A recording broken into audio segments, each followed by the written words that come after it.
మనిషిని అపవిత్రపరిచే ఇవే కాదు, చాలా అపవిత్రపరుస్తూ ఉన్నాయి. సినిమాలు, సీరియాలు, క్లబ్బులు, పబ్బులు, వ్యభిచారము, ధూమపానము, ఆల్కహాల్, ఇవన్నీ కూడా మనిషిని అపవిత్రపరిచేవే.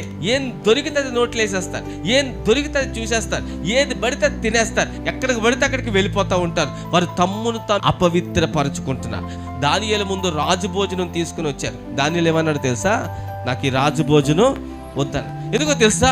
తన్ను అపవిత్రపరిచే భోజనం, అది రాజు భోజనమైనా, అది ఎంత విలువైనదైనా అది నాకు వద్దు అని చెప్పి రాజు భోజనాన్ని తృణీకరించాడు.